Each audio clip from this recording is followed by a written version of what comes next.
ძალიან დიდი მადლობა დღის მთავარ თემებზე მოამბის სტუდიიდან მარიამ ვაშეძე საუბრობდა და ახლა უნდა გადავიდეთ ჩვენი დღევანდელი გადაცემის ერთ-ერთ მთავარ თემაზე. სპორტის და ახალგაზრდობის სამინისტროს ბავშვთა და ახალგაზრდობის განვითარების ფონდი უკვე თითქმის 1 წელია სოციალური მეწარმეობის პოპულარიზაციას ცდილობს და უწევს მას აგიტაცია პროპაგანდას იმით, რომ აფინანსებს მსგავსი ტიპის პროექტებს, რომელიც საკმაოდ წარმატებით მუშაობს და არაერთი ადამიანია დასაქმებული. ამაზე მოგუყვება ანო მეზრიშვილი მისი სიუჟეტიდან, რომლის დასრულების შემდეგ სტუმრებთან ერთად დაუბრუნდებით.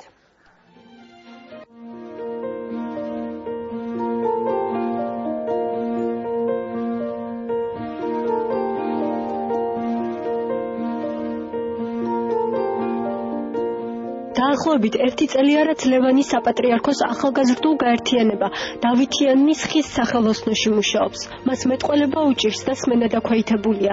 ეს პროექტი სწორედ იმისთვის შეიქმნა, რომ შეზღუდული შესაძლებლობების მქონე ახალგაზრდებს დასაქმებაში დაეხმაროს. ლევანი აქ ყოველდღე მოდის და ნატურალური მასალით სათამაშოებს ამზადებს. ჩვენთან გადიოდნენ ამათ გარდა კრუნჯების გარდა ინვალიდები, პრობაციონერები და ციხიდან გამოსულები. პირველად ესენი რომ მოვიდნენ დაახლოებით 15 ბავშვი იყო. აქედან პედაგოგი მოყვათ მათ თავიანთი, ესე იგი თარჯიმანი, ასე ვთქვათ, კონტაქტში შევდიოდი თარჯიმნის საშუალებით. ისინი ვერ ვაგებინებდი, ისინი ვერ ვაგებინებდნენ. დაახლოებით 1 წელიწადი გახდება. როგორც ხედავთ და თქვენც თვითონ ნახეთ, აითვის ეს ყველაფერი და ეხლა უკვე დამოუკიდებლად შეუძლიათ აქტიურად რომ იმუშაოს.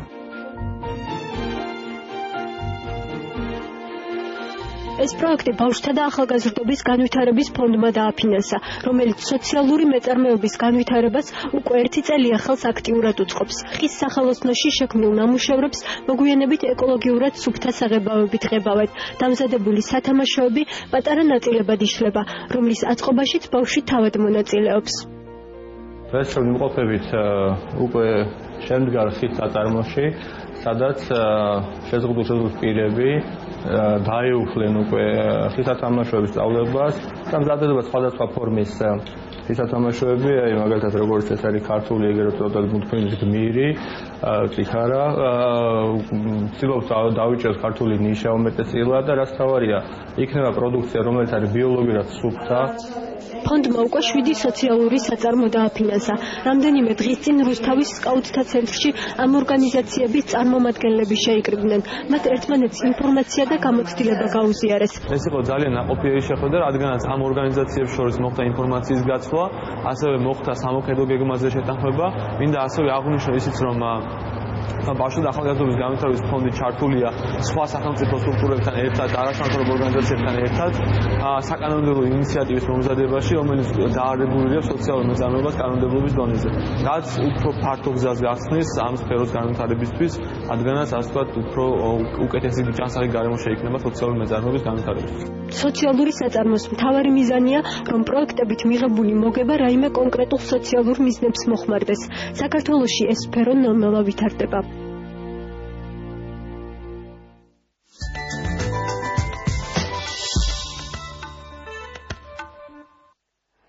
თემას უკვე ვაგრძელებს სტუმრებთან ერთად ბავშვთა და ახალგაზრდობის განვითარების ფონდის დირექტორი ირაკლი ჟორჟოლიანი და მისი მოადგილე მურმან პატარაი არიან დღეს ჩვენთან სტუდიაში. დიდი მადლობა მობრძანებისთვის და კიდევ ერთხელ მოგესალმებით. მოდით დავიწყოთ და კიდევ ერთხელ კარგად განმარტოთ, რას ნიშნავს სოციალური მეწარმეობა და რატომ გახდა ფონდისთვის ეს მიმართულება პრიორიტეტული.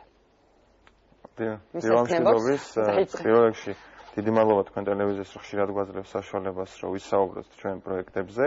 რაც შეეხება სოციალურ მეწარმეობას, ეს არის თვისობრივად ახალი ინოვაცია სამოქალაქო სექტორში. 1993 წელს ჰარვარდის უნივერსიტეტმა ინიციატივით მოხდა ამ იდეის ინიცირება და არასამთავრობო ორგანიზაციები ახორციელებენ მეწარმეობის პრინციპებით ცალკეულ პროექტებს. ცხადია, ახლა შეიძლება ერთი შეხედვით რთული იყოს ამის გაგება, თუმცა სოციალური მეწარმეობა იდეაში გულისხმობს, ეს არის რომელსაც არ გააჩნია ბიზნეს ინტერესი, თუმცა ორიენტირებულია სოციალურ მისიაზე.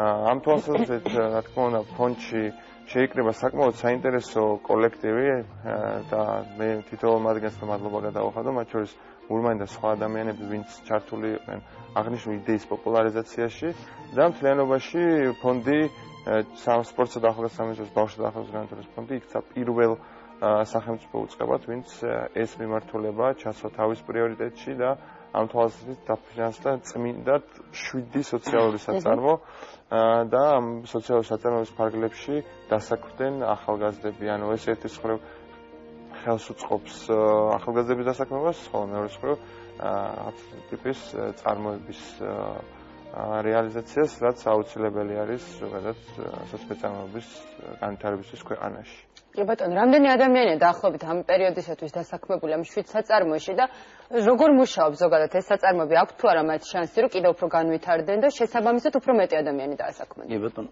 მოგესალმებით. ან თუნდაც გაიზარდოს მათი ანაზღაურება. რა თქმა უნდა, ყველაზე მდგრადი, ასე ვთქვათ, პროექტები სწორედ სოციალურ მეწარმეობაზეა. მე უბრალოდ ირაკლის ასე ვთქვათ ამ განმარტებას კიდევ ერთ რამის დავამატებდი, რომ ის თანხა, რომელიც სოციალურ საწარმოში იქნება შემოსული, ანუ პროდუქციის გაყიდვის შედეგად რეინვესტირდება ისევ საწარმოში იმისათვის, რომ გაიზარდოს, მეტი ადამიანი დასაქმდეს, მეტი ბრუნვა იყოს და ასე შემდეგ. ანუ ეს არის თავიდან ბოლომდე სოციალური პრინციპებით მოქმედება და არა რაიმე კონკრეტულ ასე ვთქვათ ბიზნეს ინტერესს ემსახურება. თუმცა რა თქმა უნდა ცხადია შემოსავალზე ორიენტირებული არის ინფრასტრუქტურით, რომ ასე ვთქვათ უფრო გაძლიერდეს შემოსული თანხების რეინვესტირება მოხდეს და სოციალური მისია თავიდან ბოლომდე ჰქონდეს. აქედან გამომდინარე დღეს ყველაზე დიდი პრობლემა მოგეხსენებათ რაც ხელისუფლების წინაშე დგას, ეს არის უმუშევრობასთან ბრძოლა. აქედან გამომდინარე ახალგაზრდების ასე ვთქვათ დასაქმება ერთ-ერთი მნიშვნელოვანი პრიორიტეტია როგორც სახელმწიფოსთვის, ასევე რა თქმა უნდა სპორტის და ახალგაზრდობის საქმეთა სამინისტროსთვის. როგორც მოგეხსენებათ, მხოლოდ 2013 წელს ფონდის დაფინანსებული პროექტის ფარგლებში 800 ახალგაზრდა იქნა დასაქმებული, ხოლო რაც შეეხება მდგრად დასაქმებას, ანუ მუდმივ დასაქმებას, მხოლოდ და მხოლოდ სოციალურ საწარმოში 50-მდე ადამიანია დღესაც დასაქმებული. თავარი აღნიშნოთ ის, რომ ეს საწარმოები არ შეჩერებულან, ანუ იგივე თქვენ ნახეთ სიუჟეტი, სადაც ახალგაზრდების სათამაშოებს აკეთებდნენ, დაუფინანსეთ მარაბდის ინტენსიური ბაღები, სადაც თანამედროვე მიდგომით გაშენდა ვაშლის ბაღები და დღეს უკვე ამ ადამიანებს, პროექტის ავტორებს პროდუქციას, ასე ვთქვათ, პროდუქცია აქვს და აწარმოებენ და იქ დასაქმებული არიან ახალგაზრდები, რომლებიც მზრუნველობა მოკლებული არიან. აქედან გამომდინარე, ყველა პროექტი არის მდგრადობაზე ორიენტირებული და ეს იმას ნიშნავს, რომ ჩვენმა ასე ვთქვათ ინიციატივამ გაამართლა ახალგაზრდების მოთხოვნა დღითი დღე იზრდება. ასევე მნიშვნელოვანია ისიც, რომ ძალიან საინტერესო პროექტი დაფინანსდა, რომელიც მიზნად ისახავს ვაშლის წვენის დამზადებას გორის მუნიციპალიტეტში და ესეც ასე ვთქვათ წინ გადადგმული ნაბიჯია თქვენ მე წლის განმავლობაში იგივე რომელიც ალბათ ადგილობრივ ვაშლს ჩაიბარებს. რა თქმა უნდა, ადგილობრივ ვაშლს იბარებს, ეს არის მნიშვნელოვანი, რომ გლეხებს ექნებათ რეალიზაციის საშუალება, ხოლო თავის მხრივ ახალგაზრდები უზრუნველყოფენ იმას, რომ დაამზადონ ნატურალური სუფთა 100%-იანი ვაშლის წვენი. რა თქმა უნდა, ეს არის წინ გადადგმული ნაბიჯი და სწორედ ესეც მცირე საწარმოებზე დგას ნებისმიერი ქვეყანა, იგივე ევროპაში და სხვადასხვა ქვეყნებში, საქართველოსაც ეს აუცილებლად ჭირდება. და სიუჟეტშიც იყო საუბარი საკანონმდებლო ინიციატივებზე, რამდენად ჩართულია თქვენი ფონდი ამ ზოგადად მიდის თუ არა ამ კუთხით მუშაობა? რეგულაციები არ არსებობს. როგორც მოგეხსენებათ, ამ მიმართულებით აქტიურად მუშაობს ევრაზიის თანამშრომლობის ფონდი, ჩვენი პარტნიორი ორგანიზაცია და საკმაოდ გვეხმარება ამ მიმართულებით.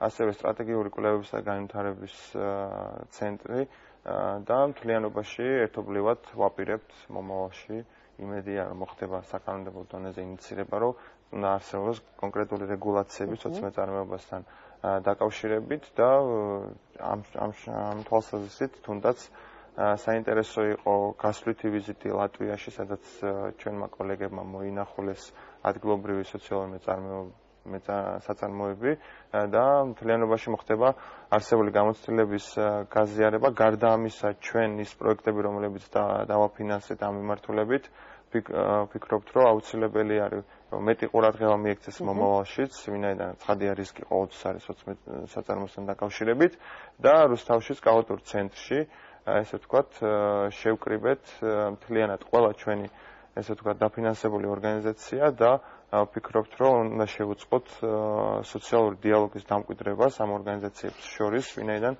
ერთმანეთს გაუზიარონ თავიანთი გამოცდილება და შექმნან ერთგვარი პლატფორმის მსგავსი ორგანიზაცია, რომელიც მომავალში, ესე ვთქვათ, იზრუნებს სოციალურ მეწარმეობის პოპულარიზაციაზე. გარდა ამისა, მოხდა შეთანხმება, რომ თუნდაც გურმანმა აღნიშნა ვაშლის წვენის, ესე ვთქვათ, რეალიზაცია დავაფინანსეთ ჩვენ და ეს ვაშლის წვენი, ვთქვათ, გაიყიდება ადგილობრივ სკაუტური ცენტრის მაღაზიაში, რაც კიდევ ერთხელ ხელს შეუწყობს ერთმანეთის გაძლიერებას. ანუ რაც უფრო თავისუფალია სამოქალაქო საზოგადოება, მით უფრო მეტ დაგეგმარებას საჭიროებს მთავრობის მხრიდან და ამ თვალსაზრისით ჩვენც ესე ვთქვათ, ეს ტვირთი ავიღეთ საკუთარ თავზე, რომ მივცეთ ამ ახალგაზრდებს სწორი მიმართულება, რაც მათ დაასაქმებს მომავალში და ზოგადად უკეთესია, რომ ერთი დღე რო აჩუქოს სიტყვაზე ბრინჯი ადამიანს, უმჯობესია, რომ ასწავლო თუ როგორ მოიყვანოს ეს ბრინჯი და